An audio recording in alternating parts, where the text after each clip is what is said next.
กราบคารวะแตบไตรไวยสาปารมีธรรมพระเดชพระคุณหลวงปู่พระเทพโกศลที่ปรึกษาเจ้าคณะภาค7เจ้าอาวาสวัดศรีโสดาพระอารามหลวงตำบลสุเทพอำเภอเมืองจังหวัดเชียงใหม่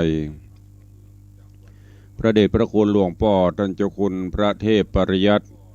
เจ้าคณะจังหวัดเชียงใหม่เจ้าอาวาสวัดเจ็ดยอดพระอารามหลวงตำบลจ้างเผือกอำเภอเมืองจังหวัดเชียงใหม่ตลอดจนพระมหาเถรานุเถระเจ้าคณะพระสังฆาธิการภิกขุสงฆ์สมณเณรจุตนจุองค์ด้วยความเคารพเจริญสุขเจริญปอนปออกไม่ออกศรัทธานาบุญติ่นจองห้องวัดจุหนุ่มเท่าใจยิงขอน้อมต้อนรับทุกท่านเข้าสู่รายการมรดกธรรมกำเมืองต่างสถานีวิทยุกระจายเสียงพระพุทธศาสนาแห่งชาติและสังคมคลื่นเพื่อการศึกษาพระพุทธศาสนาและวัฒนธรรมส่งสัญญาณกระจายเสียงจากสถานีวิทยุวัดฝ่ายหินตำบลสุเทพอำเภอเมืองจังหวัดเชียงใหม่สถานีวิทยุวัดหนองกายตำบลสันปะยางอำเภอแม่แตงจังหวัดเชียงใหม่สถานีวิทยุบริการสาธารณะวิทยุ CM77 วิทยุอินเทอร์เน็ตล้านนาสถานีวิทยุพระพุทธศาสนาจังหวัดเชียงรายสถานีวิทยุคลื่นพระพุทธศาสนาจริยธรรม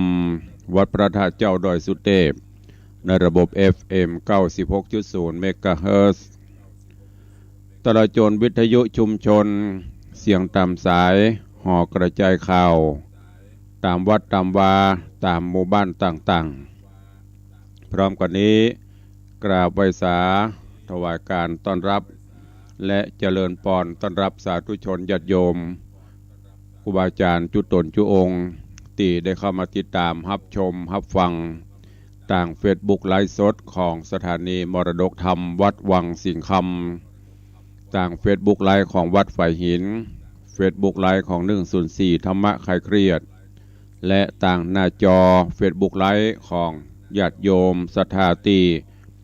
ได้เข้ามาแล้วที่ปากันถวายพระธรรมเทศนาหรือว่าถวายธรรมะโดยการกดแชร์1แชร์1บุญสู่ญาติธรรมกลุ่มเพื่อนๆเพื่อที่จะได้รับฟังเสียงน้ำเสียงธรรมกันอย่างทั่วถึงรายการนี้ดำเนินโดยกล่าวกับผมอาตมภาพพระครูวิสิตศิลาภรณ์เจ้าคณะตำบลป่าแดดเจ้าอาวาสวัดวังสิงคำตำบลป่าแดดอำเภอเมืองจังหวัดเชียงใหม่เป็นผู้ดำเนินรายการก็จะได้น้อมนำเอาเสียงธรรมะแบบปืนบ้านล้านนารักษาหีดหอยมรดกธรรมกำเมืองมาปะปะกับครูบาอาจารย์ท่านเจ้าภิกขุสงฆ์สมณเณรและสาธุชนญาติโยมจุตนจุองค์ทุกท่านตั้งแต่เวลานี้เป็นต้นไปก็ต้องขอประทานอภัยขอสุมาอภัยกับครูบาอาจารย์ท่านเจ้าและญาติโยมทั้งหลายเนอะก็หลายวันที่ไม่ได้มาพบมาปะในรายการสดๆก็จะเป็นเทปรายการมาออกแตนทั้งนี้และทั้งนั้นก็เพราะต่างสถานีเปิดมีกิจกรรมเกี่ยวกับงานถ่ายทอดสดพิธีกรรมต่างๆตลอดจนในช่วงนี้ก็ศาสนกิจก็เริ่มจะหนาแน่นวันก่อนก็เดินทางไปปฏิบัติศาสนกิจที่จังหวัดเชียงรายที่อำเภอเชียงของออกเดินทางตั้งแต่เมื่อวันที่11ไปจำวัดที่ปุ่น1 คืนแล้วก็ตะวานี่เปิดมีงานทำบุญฉลองการตั้งเจ้าคณะตำบลริมโขงที่วัดน้ำม้าตำบลสถานอำเภอเชียงของจังหวัดเชียงรายเสร็จเรียบร้อยก็เดินทางกลับมาถึงวัดตะวานี่ก็6 โมงแมลงจำวัดจำวาเจ้านี้ก็มาพบมาปะกับญาติโยมครูบาอาจารย์เหมือนเดิม หายแล้วก็หลายท่านหลายคนก็เป็นห่วงโทรติดตามตัวตุลุงไปไหน เพราะว่าจะต่างคืน96เขาก็เหมือนกันรายการธรรมะที่ได้จัดก็หลายวันบ่ได้จัดก็ต้องขอสุมาอภัยภารกิจศาสนกิจก็หนาแน่นประกอบกับเวลาอย่างทางคืน96นี่ก็เวลาบ่ายโมงเตื้อไปกิจนิมนต์เพื่อฉันเพลเสร็จเพื่อจะปิกประธานสกรรมก็มีต้องขอสุมาอภัยกับทุกท่านเนอะก่อนที่จะได้ฟังน้ำฟังธรรมก็ตักตายถวายการต้อนรับและอุจากับครูบาอาจารย์ญาติโยมที่ได้เข้ามาติดตามรับชมรับฟังกันต่างหน้าจอ Facebook ไลฟ์กันก่อนส่วนญาติธรรมญาติโยมที่ฟังต่างบ้านต่างจองต่างสถานีวิทยุก็กำเดียวได้รายการก็จะได้อู้ได้เอ่ยได้จากันดังที่ได้ปฏิบัติกันมาเขาเจริญปอนต้อนรับคุณโยมแม่ละอองแก้วชุ่มใจเนอะน้อมกราบไหว้สาเจ้าสาธุตุลุงสาธุเจริญปอนเจริญปอนพี่หมอมัทนาอัมพันธ์กราบไหว้สาเจ้าหลวงพ่อท่านพระครูสาธุเจริญปอนเจริญปอนคุณโยมปี่จัญญาฟองซักก็กำลังเข้ามาชมอยู่ถวายการต้อนรับหลวงพ่อท่านพระครูสถิตเจติยรักษ์เนอะต้องขอประทานอภัยสุมาหลวงพ่อด้วยเนอะได้ฟังน้ำฟังธรรมหลายวัน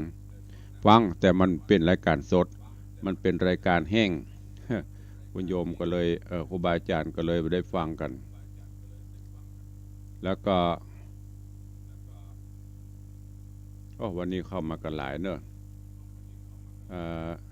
หลวงพ่อท่านพระครูบอกว่าขอให้มีสุขภาพพรรณนามัยสมบูรณ์แข็งแรงนะครับเนอะก็เช่นกันหลวงพ่อก็ดูแลสุขภาพด้วยเนอะช่วงนี้อากาศแปรปรวนโรคภัยไข้เจ็บก็นัก แล้วก็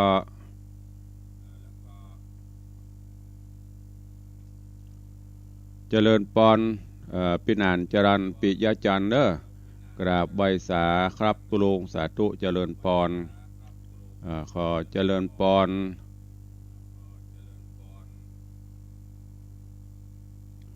โยมปเลี้ยงธนวัฒน์แม่เลี้ยงทัดพิชาสุสิงคำก็บอกว่ากราบใบสายามเจ้าตีนฟ้ายกได้ฟังน้ำฟังธรรมดีใจเจริญปอนเนอะ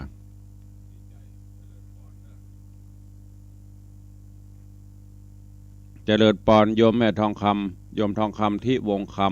ำสาธุเจริญปอนคุณโยมจรัญสุธาจากดอยแทนพระผาหลวงคุณโยมอัมพลรัตตากำลังเข้ามาชมคุณโยมลักษณะเกดีกาบไว้สาเจ้าเจริญปอนเนอะโยมพี่อัญชลีคำกิติสาธุเจ้าเจริญปอนโยมพิมพ์โยมพลอยโยมแม่เสียงปนกำลังเข้าชมอยู่สาธุเจริญปอนเนอะ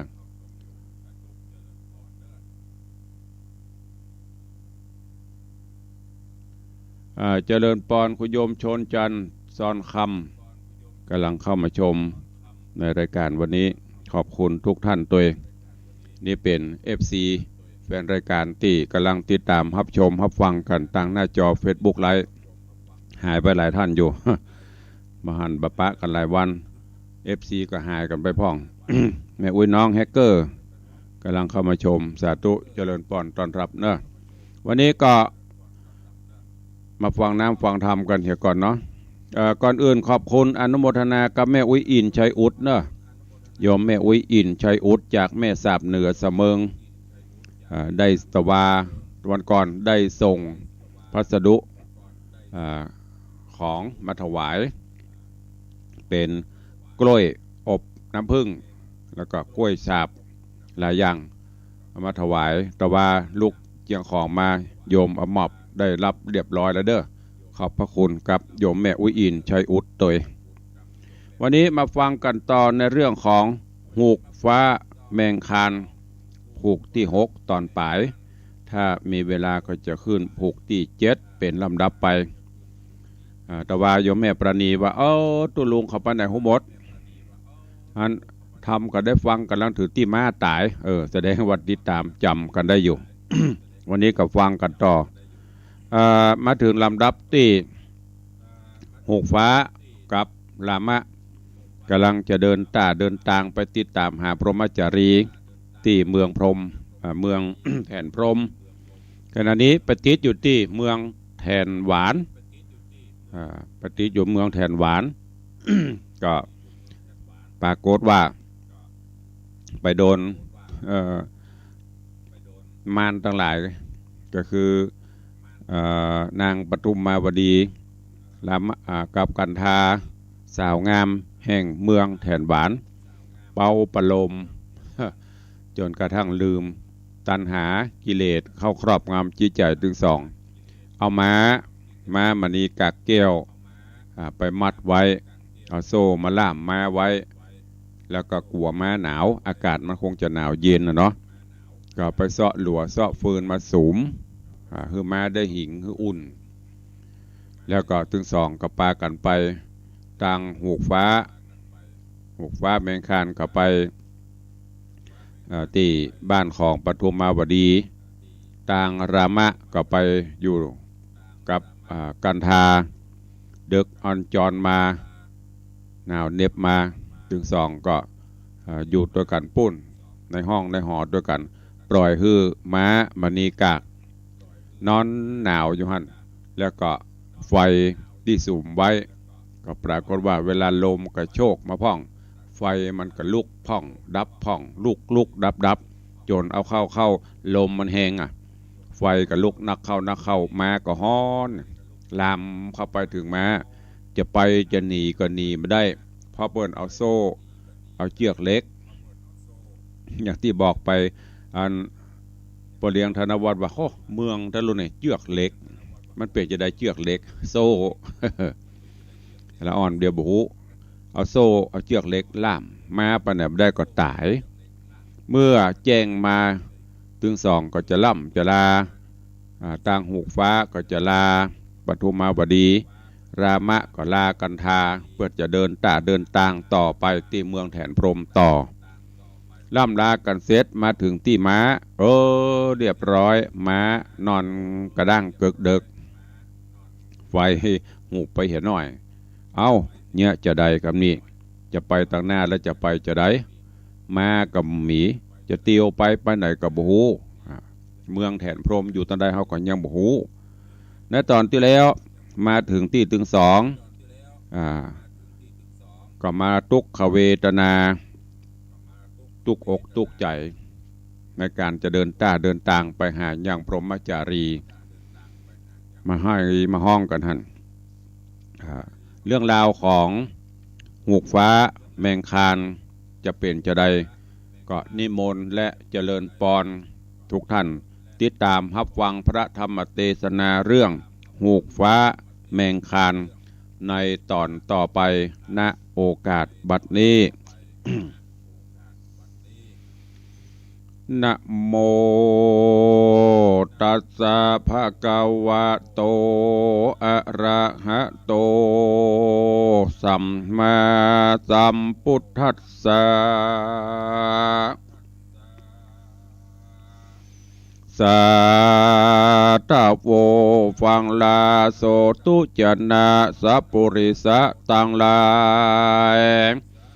ตั้งยิงและใจหนุ่มเท่าที่ได้ป้ากันเรารอทาดาฟังยังรัสธรรมเทศนา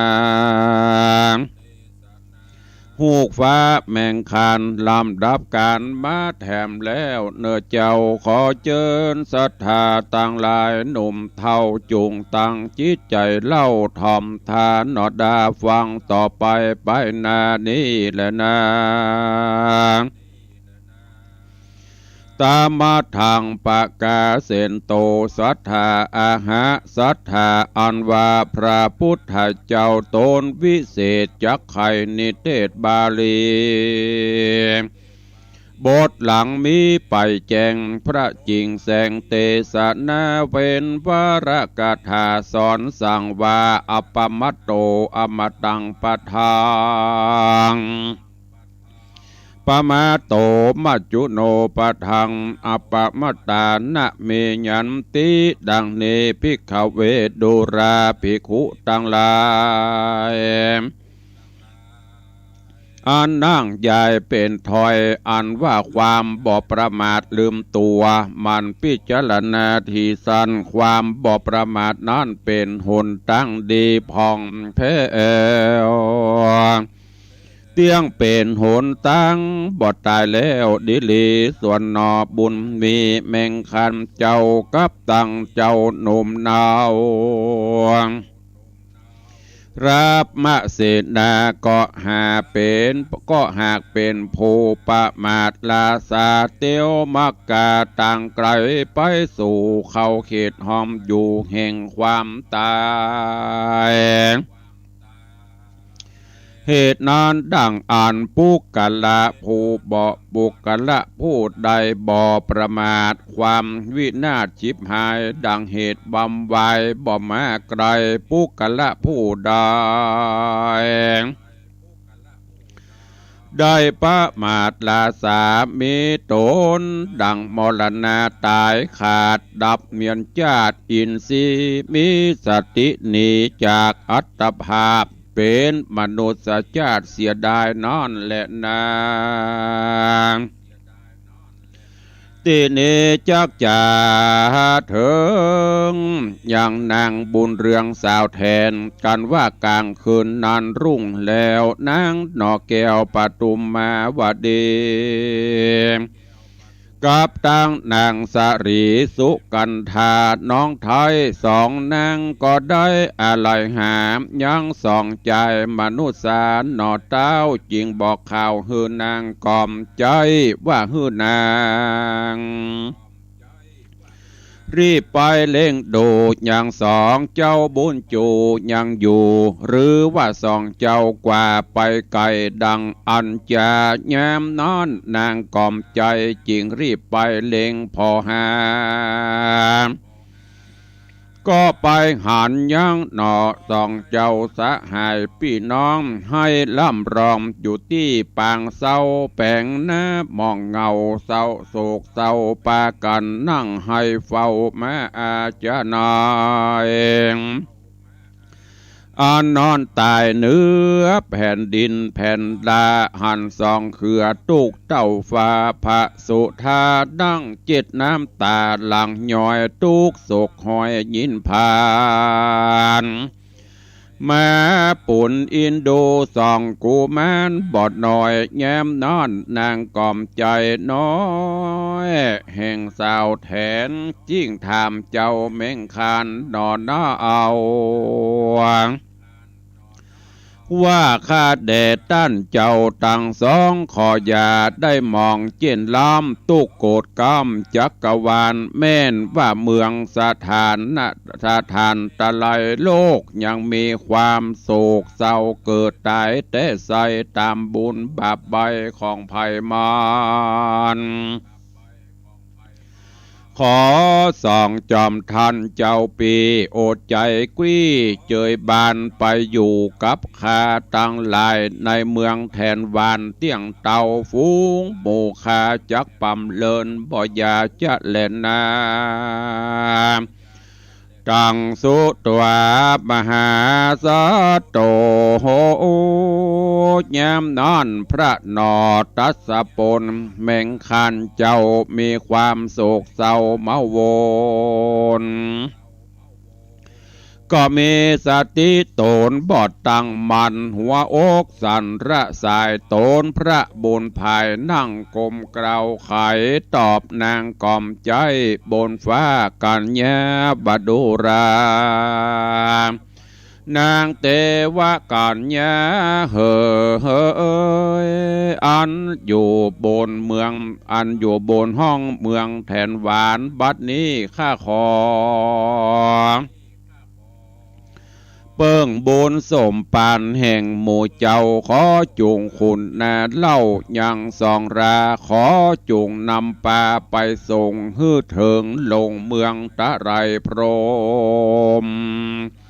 เฮือสมดังกำพารมดังเก่าแดดเตอว่าอันในกาละยามนอนส่วนอันว่านางกอมใจทั้งหลายได้ยินกำพระนอบุญภายดังอันเขาก็รีบไปไหว้นางนอจันปตุมาวดีบอกตามกรรมมีบอกกาดส่วนนางน้อยนาถไทยปตุมาวดีก็นำกรรมนั่นไปบอกกล่าวแก่นางน้องเนาสุกันธาวดูระน้องฮักแก่พี่เฮยอันว่ามามะนีกากแก้วแห่งสองหน่อแก้วองค์ใจบัดนี้ไฟก็มาไม่ตายไปบ่จ้างเงี่ยสันดาขอฮื้อนางใส่ใจน้องเนากับตั้งหมู่เผ่าวงวานจูงรีบไปนำเอาสองเจ้ากุมารไปส่งฮือไปรอดเมืองตะไรพรหมโดยด่วนเร็วปันแดดเตอสาตาเทวาทิตาปิส่วนอันว่านางเทวกัญญาทั้งหลายมีนางสุกันธาเป็นกาเป็นประธานก็รีบไปหาเจ้าแมงคันและรามเสนา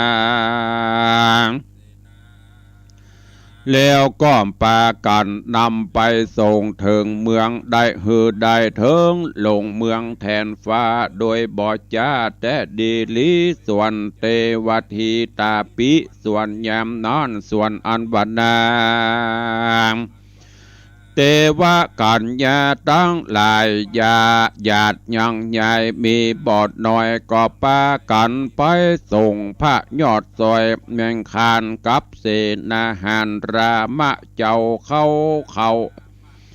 าปากันหลังเข้าไหลไปสู่เถิงยามที่อยู่ปางเศร้า แล้วจากกามเล่าตานกับตนต้านเจ้าแมงคานกับตังเสนาหานฮือโหจุประการหมู่นางสาวแทนหวานแวดล้อมเอาแขนสอดอ้อมเป็นวงโดยใจพระโสงจื่นสู่แล้วกล่าวอูกำวานว่าขออัญเชิญเต้าสองผู้บานคืนนั่งส่วนสองเขือเจ้าก็ฟังกระดำกรามยามนอนหมู่สาวลามจื่นสู่ว่าขอสอมนอกูจุงนั่งสันดีแล้วหมู่นางนารีแทบเต่าก็นำเอาสองเจ้าขึ้นสู่บนจันฟ้าตะลาไปเถิงเมืองแหล่งลาตะไหลพร้อมก็มีวันนั้นแลเวเขณกันตัวกันว่านางเทวดาสาวแทนป้ากันไปส่งเจ้าแมงคานหนุ่มเนากับเสนาเจ้าไปเถิงยังเขตเมืองตะไรพรหมแล้วหมู่นางแก้วต่างหลายก็สั่งอำลาว่าดูราพี่เป็นเจ้าทั้งสองบัดนี้ก็ได้มาส่งถึงเมืองตะไหลพรหมแล้วขอฮือสองเจ้าจงอยู่สุขผ่องแผ้วตีคาขอจุงมีเตจาอนุภาพได้ภาพแป้สัตถูแล้วได้ยังนางสรีบุญจูเมียมิ่งแก้วกลับคืนสู่แคว้นเมืองมนุษย์บัดนี้ผู้ข้าต่างหลายขออำลายังสองต้านเจ้ากลับคืนสู่เมืองเก่าแทนวานและกับตังนางต่างหลายว่าอ่าน แล้วก็กาดแก้วลงมาสู่เมืองแห่งโตนก็มีบ้านนั้นแลตัดสะเมงขาดเนในขันดายามนอนส่วนอันว่าเจ้าหนอจันแมงคานพร้อมกับเศษนาหันร่วมฟ้าก็จวนกันกว่าเตียวไปตามมกาสายบ่อเศร้าตามเขตเมืองเราตะไรพรมเป็นปุริรมกว้างใหญ่เป็นเจ็ดลันงามดี กำแพงมีเป็นขั้นเป็นขอบคันมีรอยปื้นเต็มไปด้วยทรายคำทรายแก้วอาดาดัดแล้วโดยดอกดวงบุพาดอกปทุมมาบานบ่อเศร้าเรือเรื่องเล่าพับวิมานแมนบ่มีเหตุเครื่องแกนหมัดใหม่ความตุกยากไรบ่ปะหันมีสมบัติตันมนมั่งหันนิเวศตั้งเป็นแถวมีบรรณาแนวป่าไม้พอรุ่งเรืองไรงามดี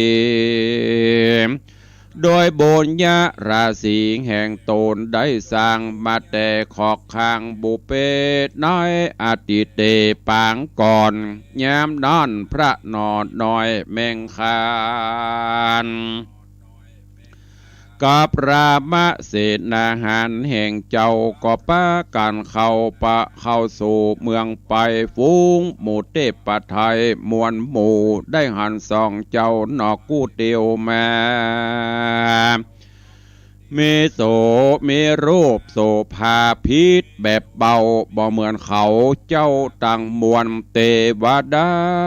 ต่างหลายก็จวนกันมาถามว่าอัมโพโดกาลาสองใจลำหนุ่มเดาอันพรากเต่ามาลอดติดนี้มีกิจเยื่องอันใดขอจูงไข่บอกเอินเดทลาเลยว่าจักไปต่างใดอันจาว่าอันขอบอกนอจันตามมีแย้มนอนเจ้ารามะจิงตอบกำจากล่าวถอยว่าหมู่นางน้อยเตวะกัญญาโดกาลานางตั้งหลายส่วนอันว่าข้าสองข้าคนนี้มาจากเมืองมนุษย์สาเปื่อจากมาตามหาดนางพรหมจารีอันเป็นเทวีแนบข้างแห่งพระเจ้าจ้างแมงคานอันอยู่สะเวยสันฐานเมืองปรณสีบัดนี้นางหนีพรากห้องมาสู่ประเทศต้องเมืองตะไรนี้แลนาว่าอันยามนอนนางเทวดาตั้งหลายก็กล่าวตานว่าดูกราตันตั้งสองอันมาติดมาปองเอานางเกี่ยวปูนอินดูแต่เล่านำนาเหตุว่านางพรหมจารีนัดนาอันต้านพญากาฟ้าตนสะเบยแหล่งลาเมืองแมนจากมาสู้ขอดนางไปเป็นกู้จันเป็นแน่อันสัจจังโคนตังปวงก็หูตัวนาดังผู้ขาตังหลายหากกล่าวว่าสองนอดเนาใจลามมาอาสะหาดนางปังเป่าจะและนาตังสุตัวส่วนอันว่ามหาสัจเจ้าแมงคานเป็นเจ้าได้ยินกำเล่าแห่งนางเทวกัญญาเจ้าก็มีความโศกะบอดน้อยพระยอดซอยหนอโปธาก็ปริเวตนากอดรามเสนาแล้ว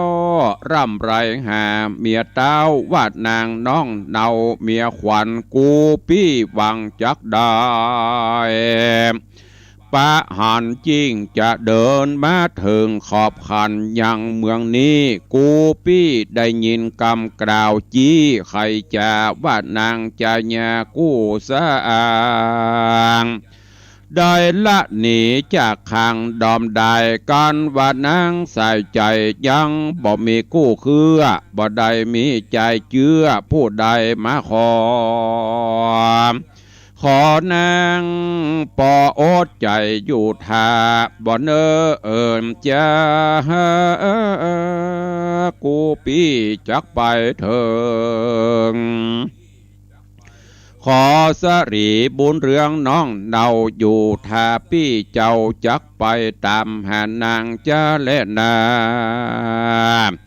ยามนอนเจ้ารามเสนาอันเป็นกู้เตรียมตาแห่งเจ้าก็จะปะลมควันว่าคาแด่พระนักธรรมปิ่นกล้าเอา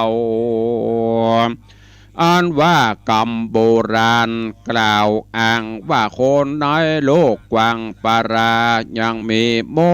หะกิเลสก็จักมีกรรมจะพิษแผกได้ล้างพ่องใส่อูเล่นเป่าดอมใดล้างพ่องเยาะหยอกไม่เอาม่วนล้างพ่องจะก้มด่วนหือตกใจล้างพ่องก็มาจากกรรมย้อยอ่อนอ้อยเป็นกรรมบ่หอยคมในล้างพ่อมจากไข่ล่อลวงพลางล้างพ่องก็มาจากกำบางจุหลอกโดยกำปิ้นปอก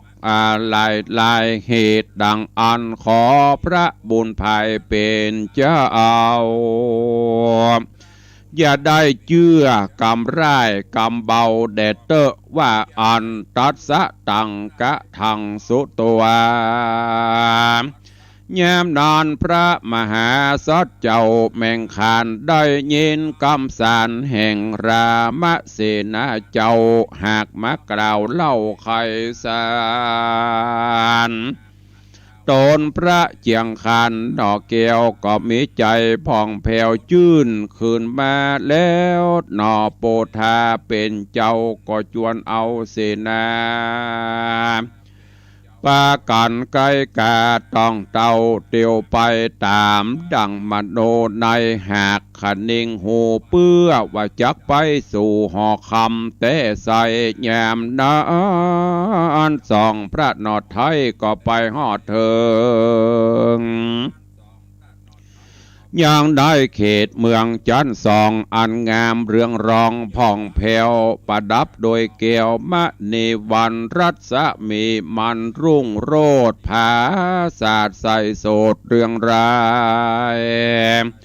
รังสีพรายพันเลิศแล้วประดับโดยแก้วปิตะเหลืองงามดีตั้งแก้วมณีใสสว่างแก้วปลึกต่างมุงโบนมณีมหานินเป็นเกี้ยวก้อติดตั้งต่อเรียงกันอันเจ้าสวรรค์แต่งสร้างงามสว่างปูนแยงสีเหลืองดำแดงมนเหลื่อมมีตั้งผากเงื่อมดอยจาน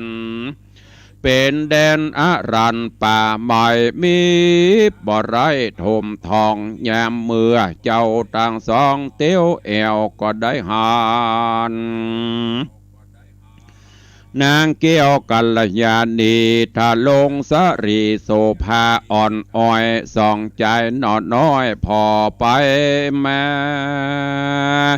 หานสิ่งใดนาบ่ยินกายบ่มีอันอิ่มนายสักอันยินอาสะจันมีมากแล้วก็พรากตีนอนเตียวไป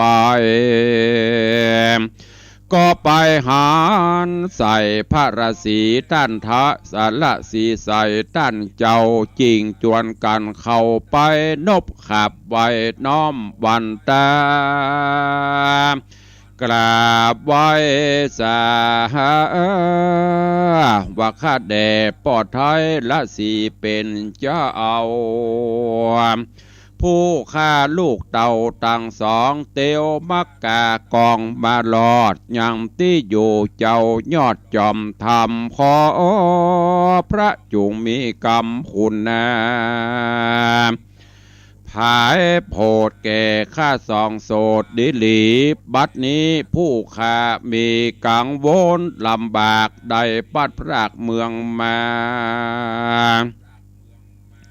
เพื่อเสาะหานางพรหมจารีหน่อยนาดซ้ำว่าแม้มณีกากอาชาหน่อยมาตายพรากไปในเมืองแทนวานได้เปิ้งบุญสมปานแห่งนางเทวกัญญาหากปามาฮอดตินีโดยสุขสวดสดีได้มาปะใส่พระราศีตนทะลงสินธรรม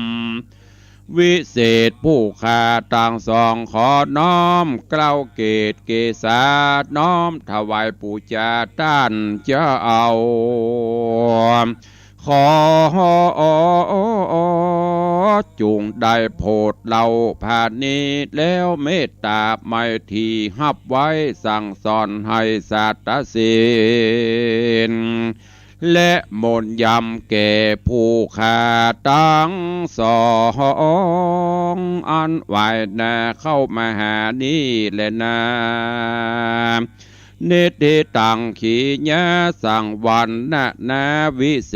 ษจาห้องเหตุธรรมเทศนาหูกฟ้าแมงคันก็บังโกมสมเด็จสะเด็จหูกฟ้า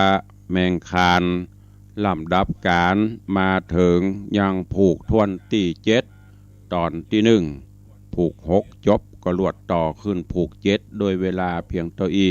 เหลวพอเวลาก็เหลือแถมน้อยเดียวจะหมดแล้วเรื่องราวของหูกฟ้าแมงคานในตอนนี้ก็ลำดับการมาถึงลามะกับหูกฟ้าหลังจากที่เมาไปถ้าเป็นภาษาบ้านเฮาก็คือเมาไปนอนกับกู้อีกเด้อหูกฟ้าก็ไปอยู่ไปนอนกับปทุมมาบดีรามะก็ไปอยู่ไปนอนกับกันทะปล่อยฮือม้ามณีกาแก้วนอนผิงไฟลุกจะโล่ฮ้อนหนีไปไหนก็ไม่ได้เพราะเอาเชือกเล็กไปมัดปนไว้สุดท้ายก็ต้องตายตีนฟ้ายกปิกมาจะเดินต่างต่อไปทางหน้าตีไหนได้มหันม้านอนแก่งแดง เรียบร้อยโรงเรียนจีนมาตายเอาคำนี้ตุกใจแล้วจะเนี้ยจะได้รถไฟกับหมีเครื่องบินกับหมีเอามาก็มาตายละกูจะเนี้ยจะได้นี่ปากันนั่งให้ปทุมมาบดีกับกันทาปทุมมาบดีขวายงามดีมาก็เลยสั่งกันทาน้องลองไปแอวพอถึง2ท่านเหรอเปิ้นไปถึงไหนละกะเป็นได้พ่องกันทากับปลาเอาเหล่าเสียเหล่าคาถาจะบริพานมาที่ปะกันครั้งแรกที่ม้าก็ปรากฏว่าไปหันใส่ตึงพรหมตึงงูฟ้าตึงรามะนั่งให้เฝ้ามาก็ถามไปทำมาได้เรื่องราวดีก็เลยปิกมารายงานฮื้อกับปทุมมาบดีก็เลยเอาอันก็ต้องช่วยกันเนอะช่วยกันจูนบอกฮื้อตึงหมู่สาวงามทั้งหลายบริวารพวกพ้องไปช่วยกันเนาะส่งเพิ่นไปฮื้อถึงเมืองตะไลพรหมก็ปากันเอาไปส่งจนกระทั่งบัดนี้ถึง2คือแมงคานกับรามะไปถึงเมืองตะไลพรหมละพอไปถึงปุ้นก็ไปหันบ้านเมืองเปิ่นเจริญการกรุงรุ่งเรืองไปพบไปปะใส่ปัณณศาลาอย่างต่างๆพอหากับพรหมจารีก็ย่ำหันเตื้อแต่ไปปะใส่สาวเมืองตะไลพรหมสาวงามต่างๆก็2 คนนี้เคยหันนี่ลูกที่ไหนตั้งใดมา ถามไปถามมาเมงคานกับรามะก็บอกว่าเฮาลุกจากเมืองคนมาตัวยตามหายังพรหมจารีเมียซึ่งได้หนีละมานี่พอได้ยินจะอีหมู่บริวารทั้งหลายสาวงามในเมืองแถนพรหมก็โอ้ตันบ่ฮู้กะประเด็นนี้พ่อพญากาบเกี้ยวเปิ้นติดต่อแล้วนะเปิ้นขอนะเปิ้นจะเอาไปเมากันมาพะวงเลยบ่ได้เปิ้นหูกันตัวบ้านตัวเมืองล่ะถึงสองได้ยินสะปดท่อหัวใจวาบเอามีกะคนว่าจะเนี้ยแล้วกูจะเนี้ยจะดอย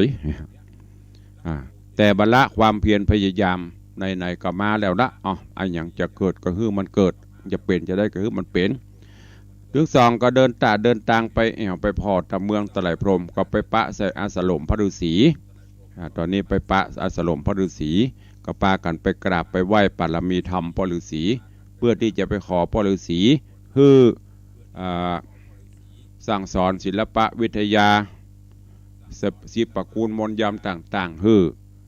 เรื่องราวจากเป็นจะใดฤาษีจะสอนฮืก่อหรือ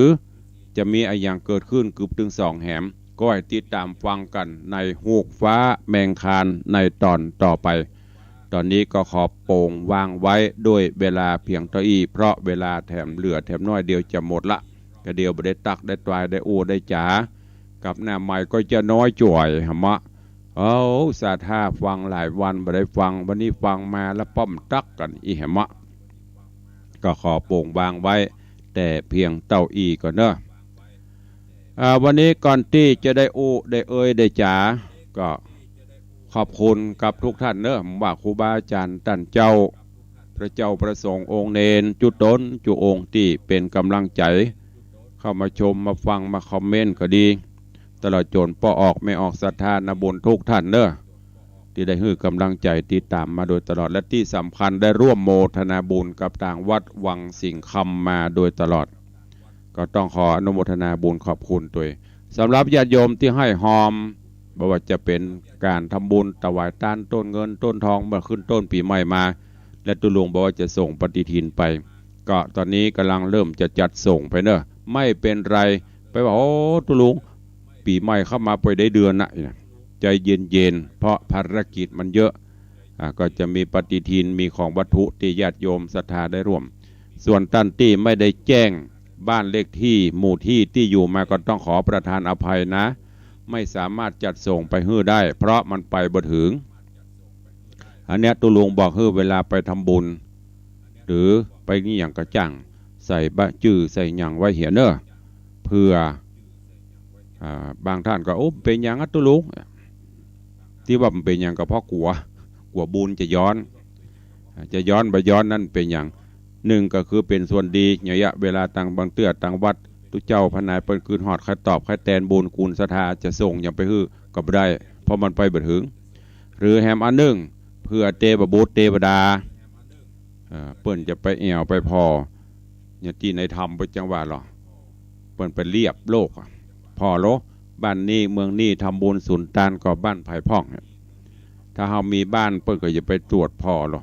บ้านเลขที่นั่นชื่อนั่นคนนั่นทำบุญกาเปิ้นก็โจทย์เอาลายหมายเอาชื่ออันนี้นางแก้วบ้านวังสิงคำเนาะแก้ววังสิงคำไม่เป็นสาวแก้วไหนก็บ่ฮู้ก็ฝากไว้ตัวเองก็กำลังจะเริ่มจัดส่งไปฮื้อเนอะเดี๋ยวถ้ามีบุญใหม่บุญใดมาตุลุงก็จะนำมาแจ้งประชาสัมพันธ์บอกบุญเชิญชวนศรัทธานาบุญตอนนี้ก็ญาติโยมศรัทธาฟังเทศฟังธรรมก็ให้ห้อมกันเทศกันธรรมปูชากันไป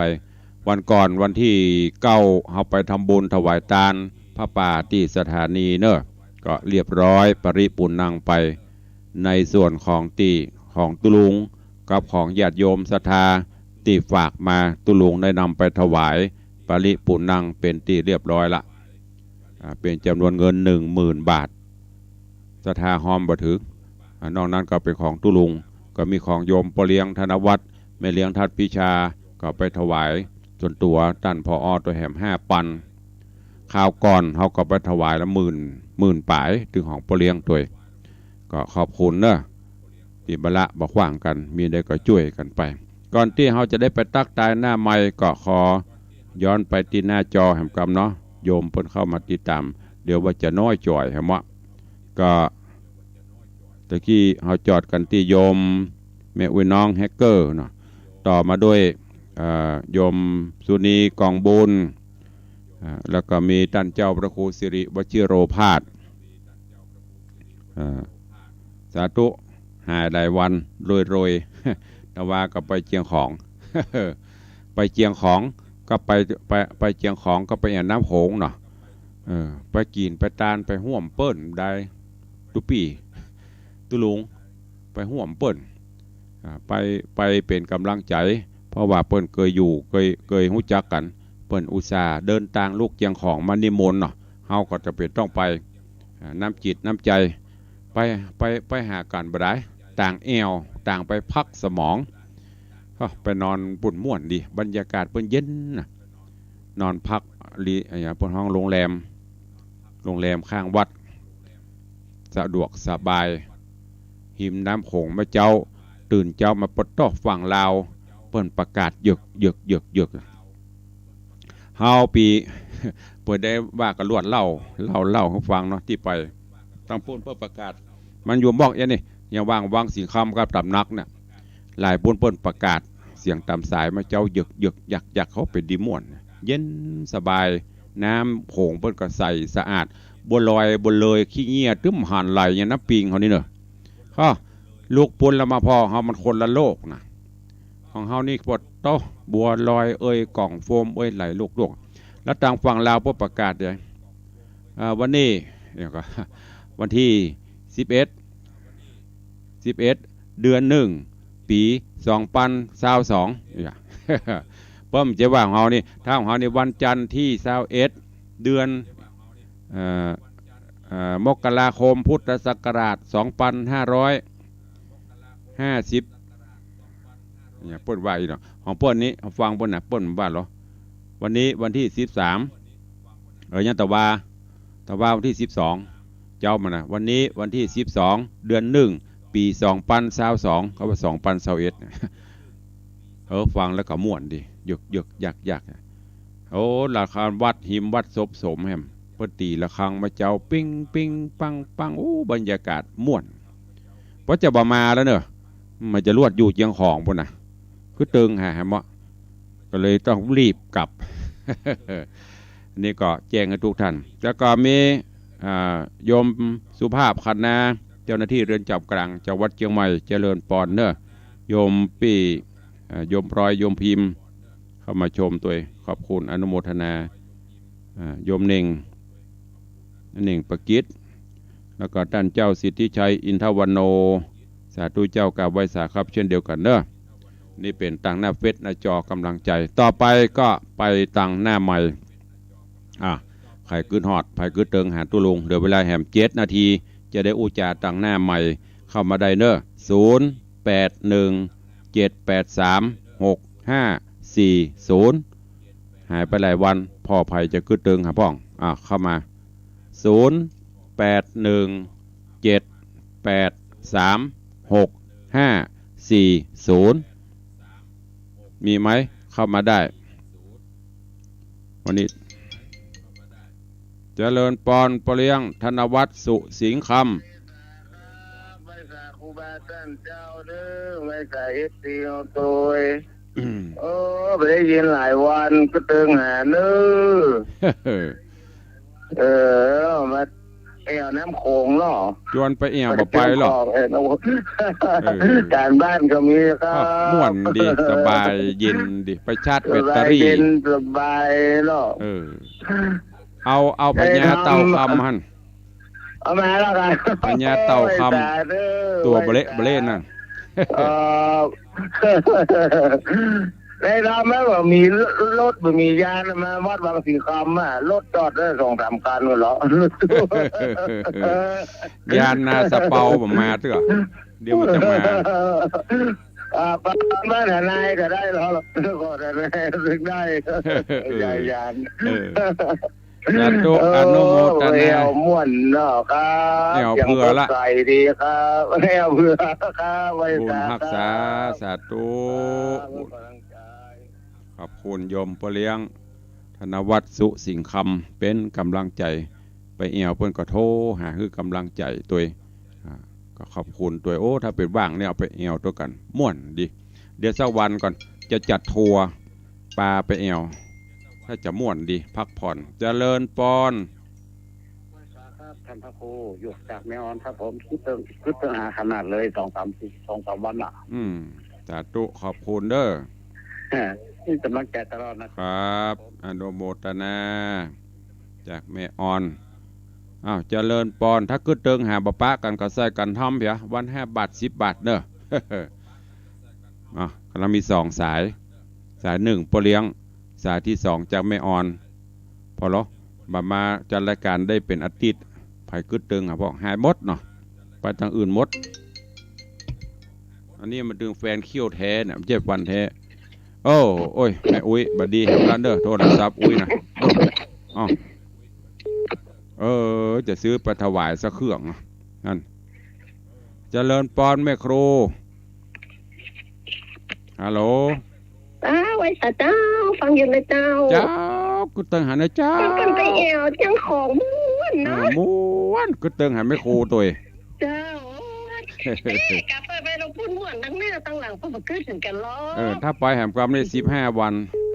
เดี๋ยวพักยาวสาธุจะเลินปอนขอบคุณโยมแม่ครูเด็กหญิงปราณีเจ้าสาธุเราฟังม่วนดีเจ้าจะได้แบบมีฮูบคอยมีฮูบไปพ่อของจริง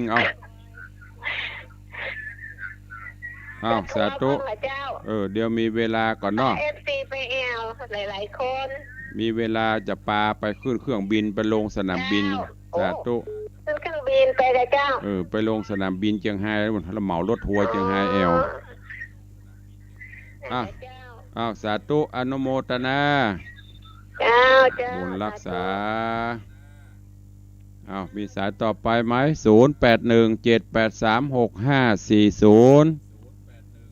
ไผ่ขึ้นหอดขึ้นเติงหาเข้ามากำลังมี4 สาย10 สายไปถึงวันนี้เวลาเหลือเท่าไหร่จะหมดเวลาแล้วเด้อไปไหนกันหมดเนี่ยเจริญปอนแม่เลี้ยงนมัสการไปเอวมาม่วนขนาดนอกจะไปเอวเรียวมันเติกงานมานี่อันเนี่ยก็แห้งโอเวอร์เสียงใสไว้เงี้ยได้ภาพคนสมองก็ยินดีนะมากด้วยใจครับไปตัวแจ้การบ้านมันโอกาสหน้าโอกาสหน้าค่อยว่ากัน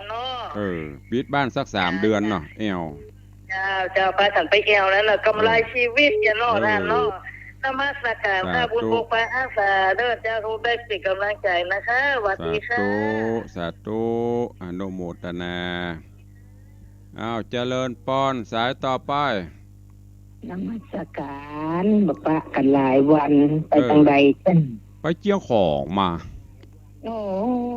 ไปน้ำโขงปุ่นม่วนดิพอบัดจวนไปเนาะเดี๋ยวก่อนใจเย็นเดี๋ยวจะจัดทัวร์นะไม่ใช่จัดทัวร์นะจัดทัวร์ไปราชการด่วนไปงานฉลองฉลองกัดตั้งเจ้าคณะตำบลริมโขงปุ้นไปนอนระวังฝั่งไทยลาวอยู่ฝั่งไทยได้ยินฝั่งลาวพ่นประกาศมื้อนี้ฟังเป็นดีม่วนหยุดอย่างอากาศพ่นก็เย็นสบายน้ำพ่นก็ใสสะอาดปีกมาพอไหมน้ำปีงดำขลึงตึงคนละโลกคนละนี้เลยไปบ้านเปิ้นก็ม่วนไปยังไม่ได้ก็บอกออกวันนี้ก็กดมาตอนเช้านะลูก5 ฝ่ายละมันบอกออกเลยไปดู40ออกขอบคุณอนุโมทนาที่กึศเติงหากันเจ้าสาธุ